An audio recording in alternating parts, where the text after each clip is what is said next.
Hello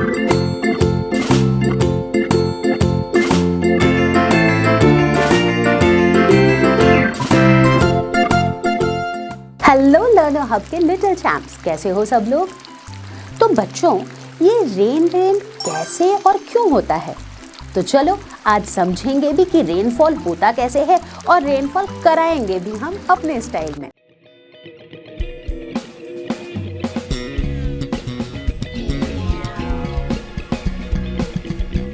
तो चलो सबसे पहले देखते हैं कि हमें किन किन चीजों की जरूरत पड़ेगी आज रेनफॉल करवाने के लिए।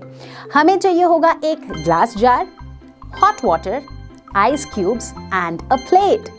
तो चलो जल्दी से जाओ और ये सारी चीजें लेकर आओ। I am waiting. मैं 10 से 1 तक काउंट करूंगी और तब तक में जल्दी से वापस आ जाओ। तो बच्चों, सबसे पहले सोचने वाली बात ये है कि ये रेनफॉल होता क्यों है, कैसे होती है बारिश। तो हमारे जितने वाटर बॉडीज होते हैं, वाटर बॉडीज बोले तो जैसे कि नदी, तालाब, लेक्स, रिवर्स, ओशंस, ये जितने वाटर बॉडीज होते हैं उनमें क्या होता है, वाटर होता है। दिन के समय सूरज की रोशनी में, सूरज से जो लाइट आती है उसमें जो हीट होती है, उस हीट से ये पानी जो होता है ये गर्म होता रहता है। एज अ रिजल्ट ये पानी इवेपोरेट कर जाता है। नया टर्म इवेपोरेशन। इवेपोरेशन का मतलब होता है एक ऐसा प्रोसेस जिसमें हम एक लिक्विड को हीट करते हैं और वो कन्वर्ट हो जाता है गैस में। इस प्रोसेस को हम कहते हैं इवेपोरेशन। जैसे कि मान लो अगर आप एक पैन में पानी लेते हो और उसे अगर आप गैस के ऊपर चढ़ा दो, ऑफ कोर्स आप गैस ऑन करोगे तो क्या होता है, ये पानी गर्म होता है। गर्म होते होते होते होते आप क्या नोटिस करते हो कि पानी उबलने लगता है। एट द सेम टाइम आप अगर ध्यान से देखो तो इस पानी के ऊपर आपको वेपर्स दिखते हैं, राइट। गैसियस फॉर्म में वेपर्स दिखते हैं, दैट इज वाटर वेपर। आपका जो वाटर है उसको आप हीट कर रहे हो and it is getting converted into water vapour, और इसी प्रोसेस को हम कहते हैं इवेपोरेशन। तो चलो वापस आते हैं हम रेनफॉल के प्रोसेस में। तो हमने क्या देखा कि वाटर बॉडीज का जो वाटर था वो सूरज की रोशनी के हीट से इवेपोरेट कर जाता है। इवेपोरेट मतलब वो वाटर वेपर बन जाता है और ये वाटर वेपर ऊपर जाते रहता है, इट राइजेस अप। अब ऊपर जाते जाते जाते जाते क्या होता है, ये कूल डाउन होने लगता है जैसे जैसे ऊपर जाता है, राइट। अब जैसे ये कूल डाउन होता है then it condense back. Condense, यहाँ आ गया एक और नया टर्म, दैट इज कॉन्डेंसेशन। क्या होता है कॉन्डेंसेशन? एग्जैक्टली इवेपोरेशन का कह सकते हो ऑपोजिट। इवेपोरेशन में लिक्विड से वेपर बन रहा था, कॉन्डेंसेशन में वेपर से लिक्विड बनेगा। एग्जैक्टली इसका मतलब जब हम एक वेपर स्टेट की चीज को या फिर एक गैसियस फेज की चीज को कूल डाउन करते हैं तो वो बन जाता है लिक्विड। यानी कि वाटर वेपर को अगर हम ठंडा करते हैं तो वो वापस वाटर बन जाता है, उसे हम कहते हैं कॉन्डेंसेशन। उस प्रोसेस को हम कहते हैं कॉन्डेंसेशन, ठीक है। तो चलो बैक टू आवर रेनफॉल का डिस्कशन। तो हमने क्या देखा, हमारी कहानी कहाँ तक बढ़ी थी, वाटर बॉडीज का वाटर जो हीट अप हो रहा है, ऊपर जा रहा है, ऊपर जाके ठंडा हो जा रहा है तो वो कॉन्डेंस बैक कर जा रहा है, यानी कि वो वापस वाटर ड्रॉपलेट्स में कन्वर्ट हो रहा है। अब इन वाटर ड्रॉपलेट्स को कोई सहारा चाहिए, कोई ऑब्जेक्ट चाहिए जिसके ऊपर ये स्टिक कर जाए। अब आप खुद ही सोचो, इतना ऊपर आसमान में क्या मिलेगा। मिल सकता है डस्ट पार्टिकल्स जो कि एटमॉस्फेयर में होता है, मिल सकता है पॉलेंस जो कि एटमॉस्फेयर में होता है। तो ये वाटर के ड्रॉपलेट्स इस तरह के डस्ट पार्टिकल्स या पॉलेंस के ऊपर इकट्ठा होते रहते हैं।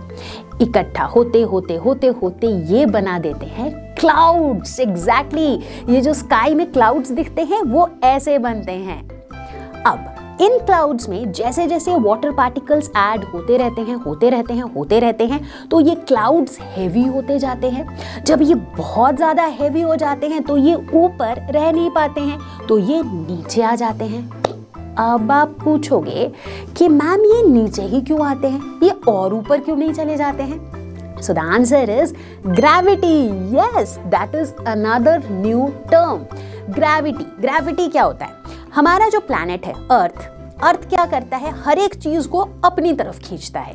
ये अर्थ की प्रॉपर्टी होती है। अर्थ चीज ही ऐसा है कि वो हर चीज को अपनी तरफ खींचता है, राइट। अभी क्या होगा, कोई भी ऑब्जेक्ट, जैसे मान लो मेरे हाथ में ये बॉल है, अगर मैं इस बॉल को गिराऊं, छोड़ दूं इसे, तो बॉल किधर गया, नीचे की तरफ गया। ये ऊपर क्यों नहीं गया, क्योंकि नीचे इसे किसी ने खींचा। किसने खींचा, कोई भूत बैठा है, नहीं, किसने खींचा, अर्थ ने खींचा, और इसे ही हम कहते हैं ग्रेविटी। ठीक उसी तरीके से जब वो क्लाउड जो ऊपर बहुत हैवी हो जाता है, तब ग्रेविटी की वजह से वो नीचे आ जाता है। और नीचे कैसे आएगा, क्लाउड में क्या है, वाटर ड्रॉपलेट्स। तो ये वाटर ड्रॉपलेट्स नीचे आ जाते हैं इन द फॉर्म ऑफ बारिश, दैट इज रेनफॉल। तो बच्चों यहाँ पर एक और इंटरेस्टिंग चीज है, अगर जब ये वाटर ड्रॉपलेट्स ऊपर से नीचे तक आ रहे हैं, तो ये जो पूरा जो रास्ता ये कवर कर रहे हैं, दैट इज थ्रू एयर। तो अगर इस एयर का टेम्परेचर 0 डिग्री सेल्सियस से ज़्यादा होता है, तब तो हमें रेनफॉल मिलता है, क्योंकि तब हमें पानी की बूंदें मिल रही होती है, it is in the form of water. लेकिन अगर इस एयर का टेम्परेचर 0 डिग्री सेल्सियस से कम हो, यानी कि अगर एयर बहुत ज़्यादा ठंडा हो, तो क्या होगा, अब खुद सोचो। पानी को जब हम बहुत ज़्यादा ठंडा कर देते हैं, पानी को, एक ग्लास पानी को ले करके अगर आप अपने फ्रीजर में डाल देते हो, तो क्या होता है, बर्फ बन जाता है। एग्जैक्टली। तो ऐसे सिचुएशन में जब एयर बहुत ज़्यादा ठंडा हो, वैसे सिचुएशन में हमें रेनफॉल नहीं मिलता है, बल्कि वाटर ड्रॉपलेट्स की जगह हमें स्नोफ्लेक्स मिलते हैं, जिसे हम कहते हैं स्नोफॉल। इसीलिए आपने शायद सुना होगा कि कुछ वेस्टर्न कंट्रीज में रेनफॉल नहीं बल्कि वहाँ स्नोफॉल होता है। क्यों, क्योंकि वहाँ पर बहुत ज़्यादा ठंड होती है। इतनी ज़्यादा ठंड होती है कि वो जो क्लाउड्स जब नीचे की तरफ आ रहे होते हैं ना, उनको पूरे रास्ते इतनी ठंड मिलती है कि वो वाटर ड्रॉपलेट्स फ्रीज कर जाते हैं और स्नो की तरह नीचे गिरते हैं, और इससे स्नोफॉल होता है। तो चलो बच्चों, let's do the experiment now. अब हम रेनफॉल अपने स्टाइल में करा के देखते हैं, बड़ा मजा आने वाला है। तो क्या आप सभी उतना ही एक्साइटेड हो जितना कि मैं हूँ? तो चलो जल्दी से करते हैं ये एक्सपेरिमेंट। बच्चों, सबसे पहले हम ले लेंगे ये ग्लास जार और इसके अंदर डालेंगे बहुत गर्म पानी। बच्चों, बहुत ध्यान से इस एक्सपेरिमेंट को करना है। इनफैक्ट इस गर्म पानी को डालते समय किसी और की मदद ज़रूर ले लें, ताकि आपको चोट ना लग जाए। गर्म पानी डाल लेने के बाद हम इसके ऊपर रख देंगे प्लेट। प्लेट के ऊपर हम रख देंगे आइस क्यूब्स। थोड़ी देर वेट करेंगे और बड़े ध्यान से ऑब्जर्व करेंगे। हमें दिखेगा जो गर्म पानी है, उस गर्म पानी में से वाटर वेपर्स आपको हल्के हल्के दिख रहे हैं, वो ऊपर प्लेट के सरफेस तक पहुंच रहे हैं। लेकिन वहां जाके अचानक से टेम्परेचर बहुत कम हो रहा है। क्यों? आइस क्यूब्स की वजह से। और इस वजह से वहां पे हमें दिख रहे हैं ड्रॉपलेट्स ऑफ वाटर, जो थोड़ी देर के बाद नीचे गिर रहे हैं।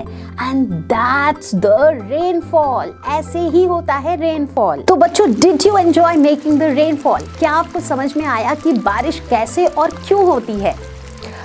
जब हम बारिश की इतनी बातें कर रहे हैं, तो एक और चीज़ दिमाग में आती है। बारिश के बाद अक्सर, नॉट हमेशा, बट अक्सर हमें देखने को मिलता है एक ब्यूटीफुल सा रेनबो, है ना? बचपन से हम रेनबो की कितनी फोटोज बना चुके होते हैं, कितने बार हम रेनबो को कलर कर चुके होते हैं, है कि नहीं? क्या आपको पता है कि रेनबो में कौन कौन से कलर्स होते हैं? क्या आपको ये पता है कि बारिश के बाद एग्जैक्टली किस डायरेक्शन में रेनबो दिखता है? पता है? नहीं पता है? कंफ्यूज्ड हो? कोई बात नहीं, हम अगले संडे ठीक 11 बजे डिस्कस करेंगे इसी टॉपिक पर, जिसमें हम डिस्कस करेंगे अबाउट रेनबो। सो तब तक के लिए take care, see you all on a rainbow Sunday, bye bye.